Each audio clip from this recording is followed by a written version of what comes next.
আমি বিদেশেই থাকি। সমান ভাগ করে দেখ, পরে লাশ দাফন করবে, এর আগে কোনো দাফন হবে না। সম্পত্তির জন্য বাবার লাশ আটকে দিয়েছে সন্তানেরা।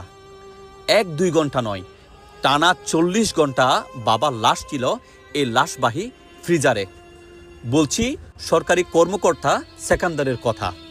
75 বছর বয়সে তিনি মৃত্যুবরণ করেছেন। জীবদ্দশায় 2টো বিয়ে করেছেন। প্রথম স্ত্রীর সন্তানদের তিনি সম্পত্তি দেন নাই। দ্বিতীয় স্ত্রীর সন্তানদের তিনি হেবার মাধ্যমে সম্পত্তি দিয়েছেন। এ নিয়ে অনেক মামলা মোকদ্দমা হয়েছে যখন তিনি বেঁচে ছিলেন। প্রথম স্ত্রীর কয়েকজন সন্তান সম্পত্তি পায়নি, সেজন্য তারা বাবার লাশ দাফন করতে দেয়নি। শেষমেশ টানা পুলিশকেও আসতে হয়েছে। টানা 40 ঘন্টা বাবার লাশ এখানে অ্যাম্বুলেন্সে থাকার পর একটা সিদ্ধান্তে আসা হয়। সেটা হচ্ছে দ্বিতীয় স্ত্রীর সন্তানেরা প্রথম স্ত্রীর সন্তানদের 4 শতক জায়গা লিখে দিবে।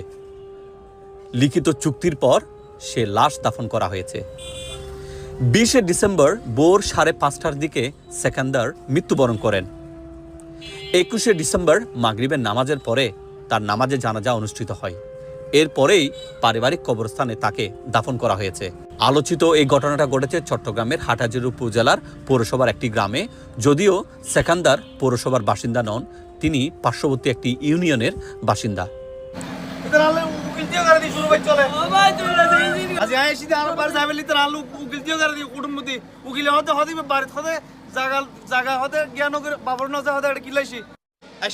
শুধু কষ্ট করে শুধু শেষ যাই পেলে কিন্তু আপনি যে এটা এদুর মধ্যে যে এটা আলু কিলতে করে আমি স্বপ্ন না ভাবি। আমার বাবা বলছিল অনেকবার, হয় তুমি এমতিয়াজের মা আমার ছেলেকে জায়গা দিয়ে দিও, রাত্রে বলছি সকাল উঠে গেছে। এগুলো 4 বছর আগের ঘটনা। আমরা তো শান্তি চাই, আমরা আমার বাপের ছেলে না, আমরা তো আমার বাপের ছেলে, আমরা আমার বাপের ছেলে মেয়ে 5 জন। ওই আমাদের ঘরে তালা মেরে দিছে ওরা। আজকে আমার বউ 6 মাস ঘুরছে, কেসের ফাইল আছে, আমার বউকে ওরা বাসায় ঢুকতে গেছে 6 মাস আগে আসছে, পরে আবার চলে গেছে 6 মাস ঘুরে গেছে 9 মাসের মধ্যে। আমাদেরকে একটু ঘরে ঢুকাই দেন, আমাকে একটা বছর আমাকে বাইরে রাখছো ওরা। আমার নামে মামলা করছে যে আমি ওদেরকে বের করে দিছি। এখন আমি নিজেই বাইরে, আজকে 2টা বছর ধরে। এখন প্লিজ আপনারা আমাকে ঘরে ঢুকাই দিন। এখানে আমার সব জিনিস, আমার সব কিছু আছে।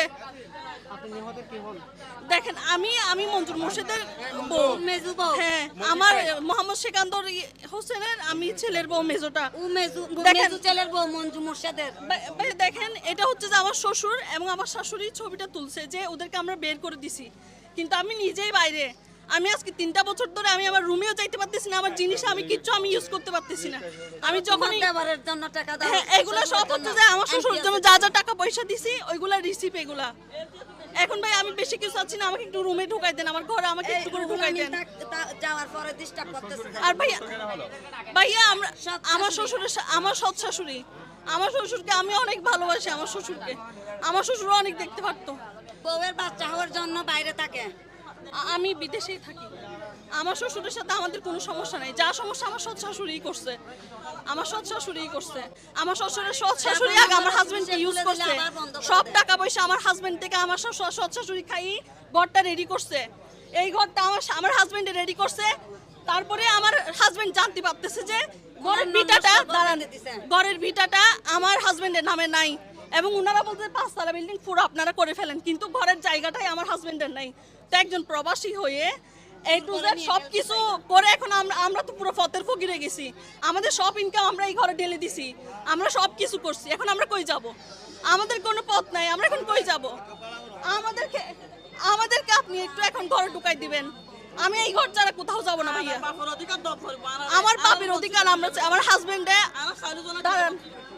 আমার শাশুড়ির, আমার হাজবেন্ডের বয়স যখন 4 বছর, তখন আমার সৎ শাশুড়িকে আমার হাজবেন্ডে বিয়ে করে নিয়ে আসে আমার নিজের শাশুড়ি। তখনই ছাড়াছাড়ি হয়ে যায়। তখন থেকে মানে আমার হাজবেন্ডের উপর, আমার ননদ 3 জনের উপর তখন থেকে তখনই টর্চার শুরু হয়ে যায়। এখন আমি দুবাই থেকে আসছি এমার্জেন্সি। এখন আমি আমার কোর্টে গেছি, কোর্টে গিয়ে এখান থেকে জামিন নিছি। আমি এখন এখান থেকে আসতেছি।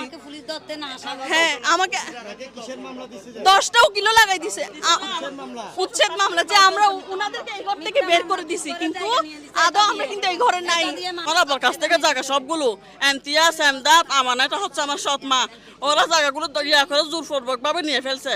তো এখন চাই আমরা বড় বউর সন্তান, আমাদেরকে জায়গা না দিয়ে আমাদেরকে বাবার আদর মোহাম্মত থেকে বঞ্চিত করে কেন সবগুলো ছোট বউর বাচ্চাদেরকে দিবে, সবগুলো কেন ছোট বউর বউদেরকে দিয়ে দিবে? জায়গা জমি দিয়ে দিছে, আজকে ওদেরকে লেখাপড়া করেছে, আজকে ওদেরকে বড় করছে, আমরা কেন বঞ্চিত হলাম আজকে এগুলো থেকে? এটা আমাদের বাপ না, আমরা আমার বাবাকে কিছু বলতে হবে না? এটা আমাদের বাবা না, আমাদের জন্মদাতা না? আমাদের আজকে কষ্ট লাগতেছে না? আমাদের কাজকে লেখাপড়া করে না, বিয়ের সাথে দেয় না, আমার চাচারা কষ্ট দেয় ওরা। আমার চাচারা আজকে আমাদেরকে লেখাপড়া করে কামাই দুয়ে বিয়ের সাথে দিছে, আমাদেরকে বিয়ে লাগছে, আজকে কিছু করে না আমার আব্বা, আমার সৎ মা আজকে আমাদেরকে বার করে দিচ্ছে। আমার তিন ছেলে, আমরা সমাধান চাই। আমরা যখন আমার আব্বার বড় বউয়ের বাচ্চা, এখন আমরা সমাধান চাচ্ছি যে আমরা যখন বড় বউয়ের 5 জন সন্তান, আমাদের অধিকার আমাদের দেখ, ছোট বউ 3 জন সন্তান, ওরা বাপের অধিকার ওরা ফাঁক, আমাদের বাপের অধিকার আমরা পাই, সমান ভাগ করে দেখ। হ্যাঁ, এরপরে লাশ দাফন করবে, এর আগে কোনো দাফন হবে না।